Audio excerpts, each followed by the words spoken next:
Soңгы көннәрендә бик изге эш белән шөгыльләнәбез. Азнакайлылар быел бик күп урман утырттык без. Быел гына рекордный булды. Бу инде төрле программалар аша, берсе инде иң зур программасы Татнефтьнең программасы буенча, бу лично Наиль Ульфатовичның инициативасы буенча безнең Азнакай районында урман утыртылу башланды. Инде менә бу инде ул бер елда гына түгел, бер ничә елга каралган. Где-то 20 мең гектар җирдә без урман утыртырга дип сөйләштек Татнефть белән. Алар инде моның ярдәм итәрләр. Без быел ул эшне башладык. Быел уже менә 1600 гектар җирдә агач утырту башланды.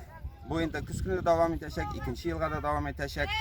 Икенче программа менә безнең сад памяти дигән, бу тоже международный акция. Шуның буенча менә безнең лесничество белән берлектә менә шушында матур итеп агачлар утыртабыз. Икенчедән, өченче акция менә тагын Вологда шәһәрендә Родной лес дигән бер оешма, как бы благотворительный акция ясаган. Ул бушка агачлар бирә. Без менә шуңа культуралар бөтен үзебезнең оешмалар аркылы 8 мең 10 мең нәп агачлар алып кайттык. Менә шуларны утыртабыз. Менә быел инде 2000 гектарга якын җирдә агач дисәк, бөтенесе күләме 5 миллион агач утыртылды менә яз көне генә. Бу рекорд. Менә шуларның инде хәзер без өметләнәбез инде алар үсеп китерләр дип.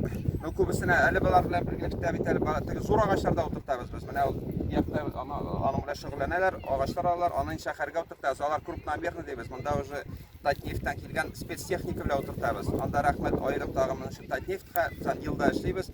Бер 3-4 мең зур крупномерный агачлар утыртабыз.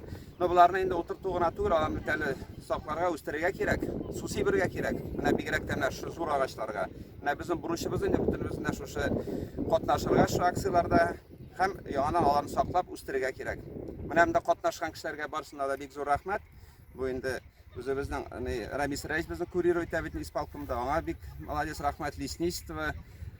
Эдуард Васильевич, огромное спасибо. Шуңа всеми бөтен дөнья бөтен ни белән бергә матур итеп эшлибез. Рәхмәт катнашучыларга. Монда инде бөтен оешмаларда, монда инде бер-ике оешма дип әйтерлек түгел, бигрәк тә бюджет оешмалары бик актив катнаштыларына, исполком инде көн саен булмаса 2 көнгә бер чыгабыз. Культура, спорт, молодежь, образование һәм калган оешмалар. Бөтенесе бик зур рәхмәт.